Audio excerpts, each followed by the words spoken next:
Welcome to MGS classes. दोस्तों, हमने पिछले क्लास में आज मतलब कुछ यहाँ पर पढ़ लिए थे कि जो बॉइलिंग पॉइंट क्या होता है वाटर का, यहाँ पे मेटल चेंज किस में होता है। तो आज उससे हम लोग आगे बढ़ेंगे, है ना। ये चैप्टर है matter is our surrounding, class 9th का, है ना। देखेंगे इसमें कि इसमें देखिए इवेपोरेशन एंड बॉइलिंग। इसमें देखना हमें इवेपोरेशन इन बॉइलिंग क्या होता है। देखो इवेपोरेशन से समझ लो क्या होता है। जब लिक्विड जो होता है वेपर में चेंज होता है उसे कहते हैं इवेपोरेशन।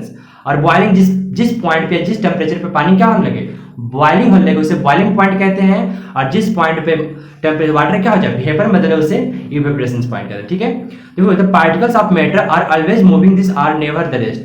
देखो कहा गया है कि कोई भी पार्टिकल हो, है ना, कोई भी ऑब्जेक्ट का पार्टिकल हो, हमेशा क्या करता था, मूव करता है। वो कभी भी रेस्ट फॉर्म में नहीं रहता है, चाहे सॉलिड हो, चाहे लिक्विड हो, चाहे गैस। आप सोचोगे कि कोई सॉलिड है, अब कोई सॉलिड है, क्या उसका पार्टिकल मूव करते हैं? तो जी हाँ, उसका पार्टिकल भी क्या करते हैं, मूव करते हैं, लेकिन इतना धीरे धीरे मूव करते हैं कि हमें दिखाई नहीं देता, हम उसे फील नहीं कर पाते, लेकिन वो मूव करते हैं।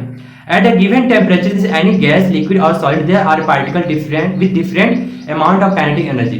देखोगे कि जब हम किसी भी सॉलिड हो, चाहे लिक्विड हो, चाहे गैस हो, किसी में भी जब हम टेम्परेचर को इंप्रूव करते हैं, क्या करते हैं, टेम्परेचर को इंप्रूव करते हैं, चाहे सॉलिड, लिक्विड, गैस कोई भी हो, तो उसमें जो पार्टिकल्स होते हैं वो different amount of kinetic energy generate करते हैं। डिफरेंट मतलब क्या होता है, अलग अलग। अब जरूरी नहीं कि हम सॉलिड में रखे हैं तो उसका काइनेटिक एनर्जी एक जैसा हो, लिक्विड में रखे हैं तो उसी एक जैसा नहीं, ये दोनों सब डिफरेंस होते हैं।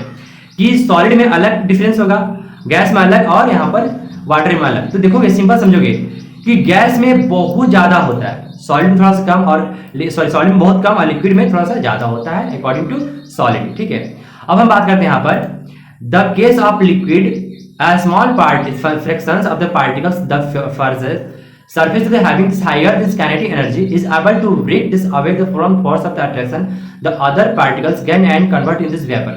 अब देखो बोला गया है कि in the case of liquid में बस बात करेंगे, उसमें वो जो छोटे छोटे स्मॉल पार्टिकल्स होते हैं, और जब उसमें हम क्या करते हैं कि हीट को जनरेट करते हैं, टेम्परेचर बढ़ाते हैं, तो उसमें अंदर मतलब काफी ज्यादा मात्रा में क्या निकलता है, मतलब काइनेटिक एनर्जी जनरेट होता है, जो उसके फोर्स ऑफ अट्रैक्शन को क्या कर देता है, तोड़ देता है, और किस में कन्वर्ट होता है, वाटर वेपर में। किस में कन्वर्ट होता है, वाटर वेपर में कन्वर्ट हो जाता है। क्यों? क्योंकि उसके अंदर काइनेटिक एनर्जी काफी ज्यादा जनरेट हो गया, है ना। नेक्स्ट यहां बात करते हैं the phenomena of the change of liquid is into vapour at any temperature below its the boiling point is called the evaporation। अब क्या होता है, यहाँ पर लेंगे the phenomena of the change liquid into vapour. वो फेनोमेना, वो कार्य, जो शक्ति होता है, क्षमता होता है, जो लिक्विड किस में चेंज होता है, वेपर में। कोई लिक्विड किस में चेंज होता है, अगर वेपर में चेंज होता है तो एनी टेम्परेचर, कोई भी टेम्परेचर पे, आप मान लो हर एक चीज का टेम्परेचर, बॉइलिंग पॉइंट अलग होता है, तो यहाँ पर वेपरिंग पॉइंट भी अलग होगा। तो temperature below it's the boiling point, माने बॉइलिंग पॉइंट से जस्ट नीचे, वो क्या कहलाता, इवेपोरेशन कहलाता है। और फैक्टर ऑफ इफेक्टिंग, यहाँ पर कहेंगे फैक्टर ऑफ इफेक्टिंग इवेपोरेशन। अब इसमें फैक्ट क्या होता है, इसका क्या क्या फैक्टर होता है देखेंगे। ठीक है, the rate of evaporation increase this with the increase of the surface area. बोला गया है कि जब रेट ऑफ इवेपोरेशन इंक्रीज, जब इवेपोरेशन इंक्रीज करेंगे तो उसका सरफेस एरिया में क्या होगा, इंक्रीज होगा। सिंपल देखोगे, कोई पार्टिकल्स को जब हीट करोगे तो उसका इवेपोरेशन ज्यादा होगा, और ज्यादा होगा तो उसका एरिया भी क्या होगा, ज्यादा होगा। अब देखो कैसे, कि मान लोगे एक कुकर में पानी रख लोगे और उसे बॉयल करो और उसका सीटी के ऊपर से लॉक कर दो, कुकर क्या होगा, फट जाएगा। ऐसे फटना नहीं सिखा रहे हैं, बस बता रहे हैं कि उसका एरिया क्या होता है, बढ़ना स्टार्ट हो जाता है पार्टिकल को, जो उसमें कंजेस्ट नहीं कर पाता है, और एग्जिस्ट न करने की वजह से वो फटने के कगार पे आ जाता है। ठीक है, तो इवेपोरेशन को इंक्रीज करेंगे तो किसका इंक्रीज होगा, वो यहाँ पर सरफेस एरिया भी इंक्रीज होगा। अब बोला गया विद इंक्रीज दिस टेम्परेचर, अगर टेम्परेचर को इंक्रीज करते हो तो उसके काइनेटिक एनर्जी क्या होगा, इंक्रीज हो जाएगा। मतलब टेम्परेचर इंक्रीज करो, काइनेटिक एनर्जी इंक्रीज होगा, और टेम्परेचर इंक्रीज करने से इवेपोरेशन इंक्रीज होगा, और इवेपोरेशन इंक्रीज होने से सरफेस एरिया इंक्रीज होगा। ठीक है, नेक्स्ट यहां बात करते हैं इवेपोरेशन एंड कॉजेस कूलिंग। अब देखोगे इवेपोरेशन को अगर कूलिंग करते तो क्या होता है, the particles of liquid absorb this energy from the surrounding for the reason this energy lost during this evaporation। अब देखोगे the particles of absorb the energy, जो particles evaporation में होते हैं अपने आसपास के क्या सराउंडिंग से एनर्जी को क्या करते हैं, सोख लेते हैं, and energy loss the during this evaporation. और इवेपोरेशन के कारण क्या होता है, अपने एनर्जी को लॉस कर देते हैं। ठीक है, नेक्स्ट यहाँ बात करते हैं इवेपोरेशन वर्सेस बॉइलिंग पॉइंट। अभी क्या होता है कि इवेपोरेशन क्या होता है, बॉइलिंग क्या होता है, दोनों में डिफरेंस समझेंगे। देखो boiling is the bulk phenomena, the particles from this bulk यानी whole of the liquid change into this vapour. Boiling क्या होता है, एक बल्क फेनोमेना, बल्क मतलब क्या होता है, होल मतलब पूरी तरीके से वो किस में चेंज हो जाए, जो लिक्विड है किस में चेंज हो जाए, मेरा यहाँ पर वाटर वेपर में चेंज हो जाए, जो लिक्विड है वाटर वेपर में चेंज हो जाए, उसे हम क्या कहते हैं, बॉइलिंग। उसे क्या कहते हैं हम लोग, बॉइलिंग। और evaporation is surface phenomena. Evaporation क्या होता है, सरफेस फेनोमेना होता है। Particles from the surface again the एनॉल this energy to overcome this for this attraction present this liquid is change into this water vapour. अब देखो simple से क्या होता है कि इसके बॉइलिंग जो liquid is change is vapour, जब कोई लिक्विड वेपर में चेंज होता है उसे बॉइलिंग कहते हैं। और वही इवेपोरेशन अपने सरफेस एरिया क्या करता है, मतलब बढ़ाता है, अपने फोर्स ऑफ अट्रैक्शन को तोड़ देता है, उससे कहते हैं हम लोग वाटर वेपर या इवेपोरेशन कहेंगे। ठीक है, जिस सोचोगे यहाँ पर कि कोई लिक्विड है, अगर कोई लिक्विड है अब किस में चेंज होना स्टार्ट कर दिया, मतलब वहां पर गैस में वेपर में स्टार्ट हो गया, तो क्या करेंगे, बॉइलिंग हो रहा है।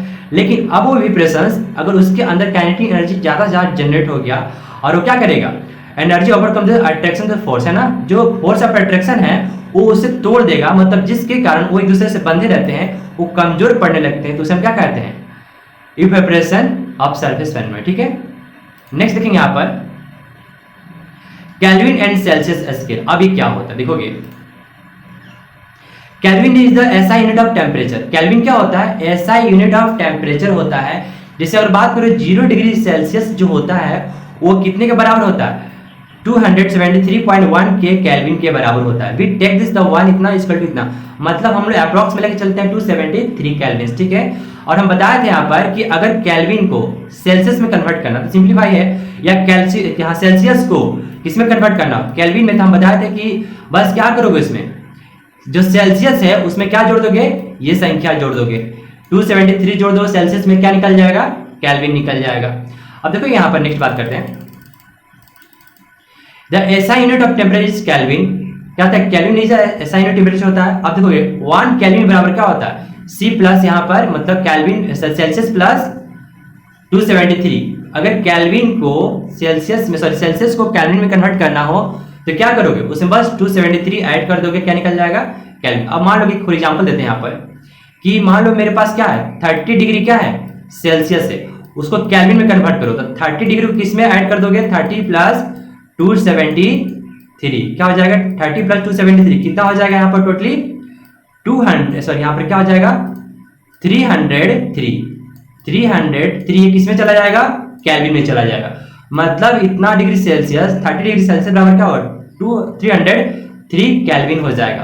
अब हम नेक्स्ट बात करते हैं यहाँ पर kelvin is scale of temperature has always positive sign. जो केल्विन होता है वो सिर्फ और सिर्फ पॉजिटिव टेम्परेचर को बताता है, मतलब माइनस वाले टेम्परेचर को नहीं बताएगा, सिर्फ और सिर्फ पॉजिटिव वाले टेम्परेचर को बताएगा, जैसे +1 +2 जो भी है ना। लेकिन माइनस में कोई टेम्परेचर जाएगा तो केल्विन उसे डिनोट नहीं कर पाएगा। Here this result is the better scale is Celsius, hence regard this better scale is Celsius. इसलिए बोला गया है कि ये सेल्सियस क्या है, बेटर स्केल, सेल्सियस से अच्छा स्केल माना जाता है किसको, केल्विन को। ठीक है, अब बोला गया है कि एटमॉस्फेयर यानी ATM unit of measure pressure external by gas. Atmospheric जो प्रेशर होता है उसको किस में मेजर करते हैं, यहाँ पर गैस जो होता है the SI unit of pressure is pascal. क्या होता है, the SI unit of pressure क्या होता है, पास्कल कहलाता है। अब नेक्स्ट बात करते हैं यहाँ पर 1 एटमॉस्फेरिक टेम्परेचर बराबर क्या होता है, 1 एटमॉस्फेरिक टेम्परेचर क्या होता है 1.01 इंटू 10 टू द पावर क्या बोलोगे यहाँ पर, 10 टू द पावर यहाँ पर 5, मतलब इसका कहना मतलब है 10 टू द पावर क्या हो जाएगा 5 और 10 का पावर 5 कहलाएगा।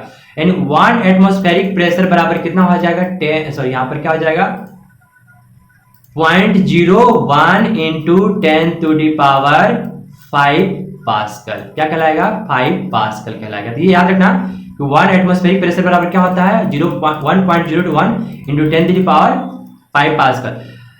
The pressure of this air atmosphere is called this atmospheric pressure. देखोगे हमारे वातावरण जो एटमॉस्फेरिक प्रेशर हमारे बॉडी में जो लगता है उसे हम क्या कहते हैं, एटमॉस्फेरिक प्रेशर। मतलब एटमॉस्फेयर द्वारा लगाए गए प्रेशर या दाब को क्या कहेंगे, एटमॉस्फेरिक प्रेशर, या हम जैसे कहते हैं वायुमंडलीय दाब, है ना, वायु द्वारा लगाए गए दाब को क्या कहेंगे, वायुमंडलीय दाब। The atmospheric pressure sea level is 1 atmosphere.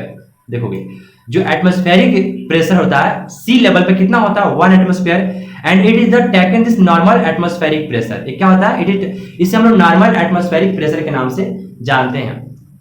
तो आई होप कि आपको ये क्लास अच्छी लगी होगी। अगर अच्छी लगी हो तो लाइक करें, कमेंट करें और ज्यादा से ज्यादा शेयर करें और सब्सक्राइब का बटन दबाना ना भूलें, है ना। और साथ में उसके जस्ट बेल बटन भी होगा, उसको दबा लें ताकि मेरा हर वीडियो आपको सबसे पहले मिल सके। धन्यवाद।